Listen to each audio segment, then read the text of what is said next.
All right, man. Welcome to another episode of Subtopic. I am your host, Subtopic, and today we're going to be checking out one of the speakers at the Charlie Kirk Memorial. This is Mr. Secretary Marco Rubio, Secretary of State, and I did see this while it happened.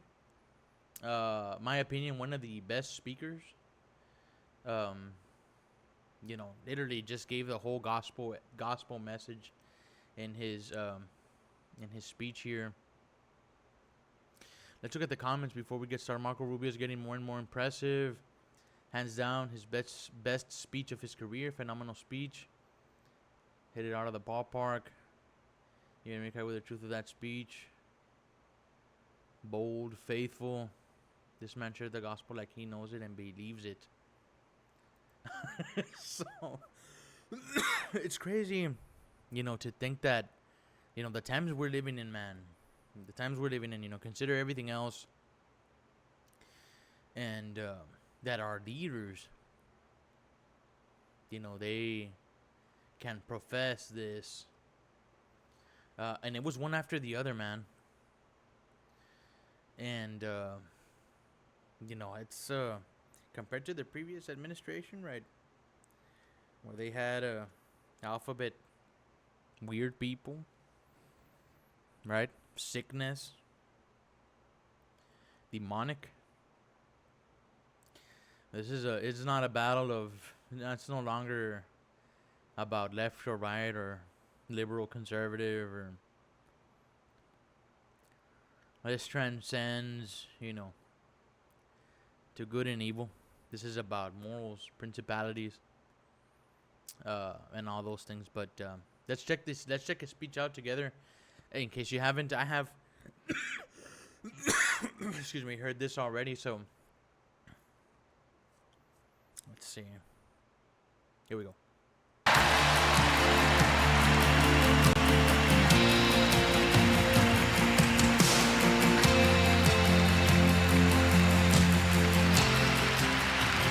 Look at how thick this glass is, man. This is bulletproof glass. And,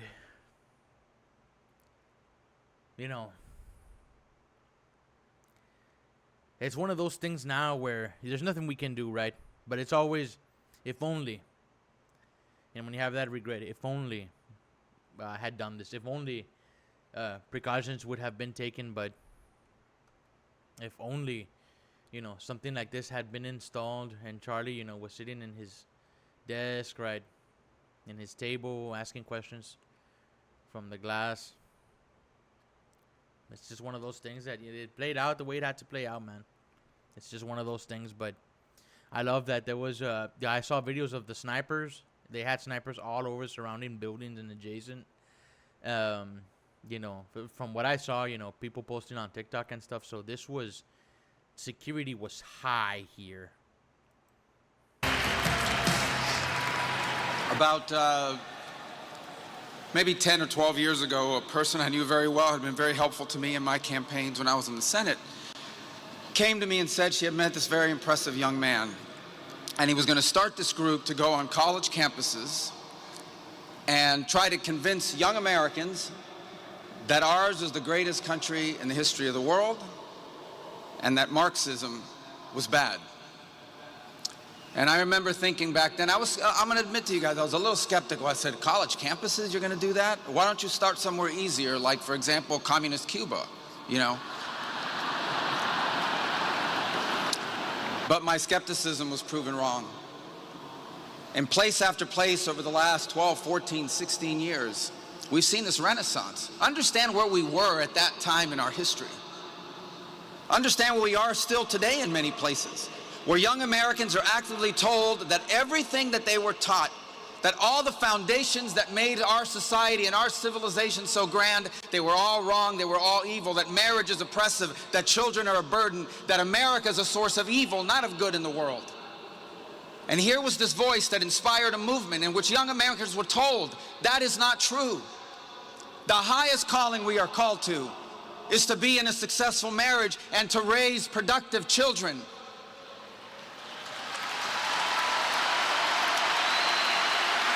And a movement that taught them that ours was not a great country, but the greatest, most exceptional nation that has ever existed in the history of all of mankind. And that it's worth fighting for, it's worth defending, it's worth preserving, and it's worth passing on to the next generation.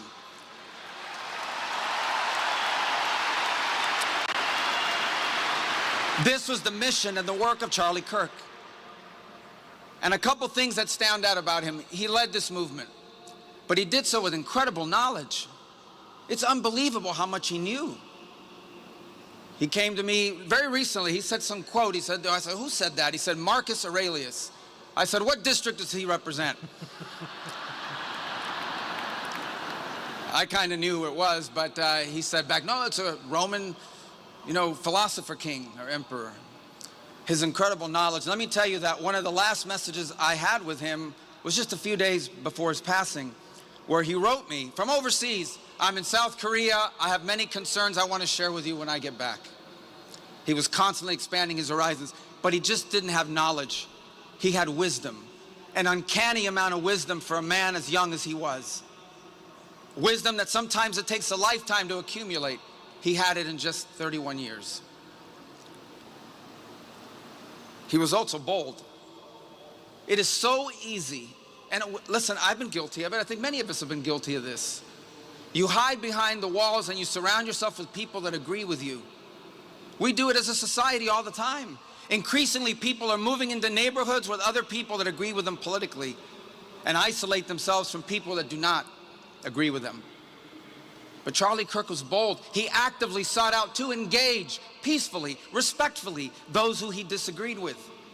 As recently as 2 days ago, we learned of one of the hosts on CNN who said that one of the messages he had gotten just a few days before Charlie's passing was from him, inviting him to dialogue. And he did this on campuses, he did this on podcasts, he did this on radio shows, he did this on television shows. Time and again, he sought to engage those he disagreed with because he understood that we were not created to isolate ourselves from one another, but to engage. The irony in all this is that what our nation needs, one of the many things it needs, is the ability to discuss our differences openly, honestly, peacefully, respectfully. And Charlie Kirk did that more than anyone alive in America today is doing.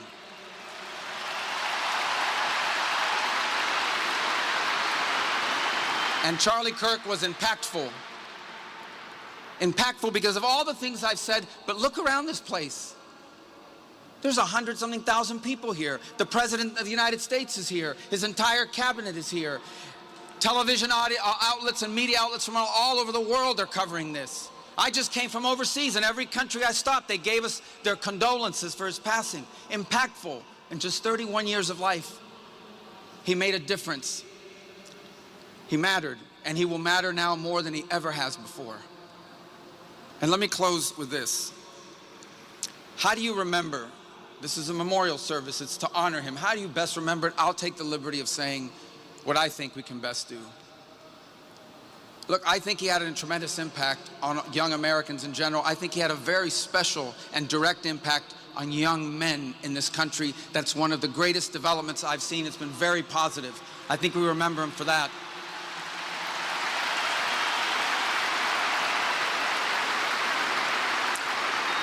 I think we remember him for constantly saying, you want to live a productive life, get married, start a family, love your country. These are powerful messages.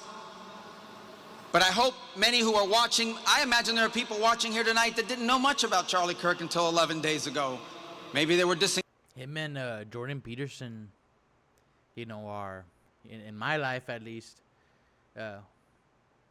profound mentors, And I'm still reading the book, 12 Rules for Life, but man, there's a lot of heavy-hitting stuff there.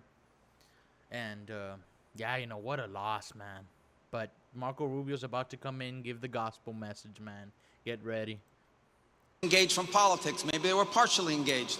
I hope one of the things they take from this is that the movement Charlie Kirk led and started and gave fuel to was about politics, but not only about politics. It was deeper. It was broader. And I would say that, taking the liberty, but I'm confident he would agree, one of the things he wants us to take away from this, from all of this, is the following. His deep belief that we were all created, every single one of us, before the beginning of time, by the hands of the God of the universe, an all-powerful God, who loved us and created us for the purpose of living with him in eternity. But then sin entered the world and separated us from our Creator. And so God took on the form of a man and came down and lived among us. And he suffered like men. And he died like a man. But on the third day he rose unlike any mortal man.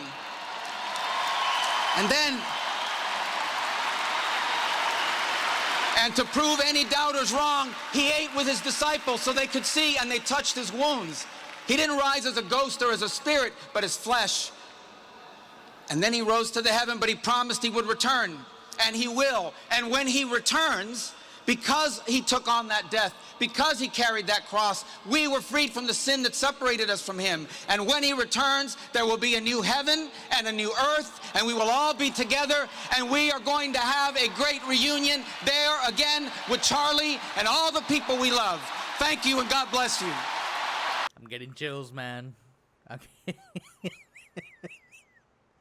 I'm getting chills, bro. Every time I hear it, you know. Man. This profound statement. And it's the truth.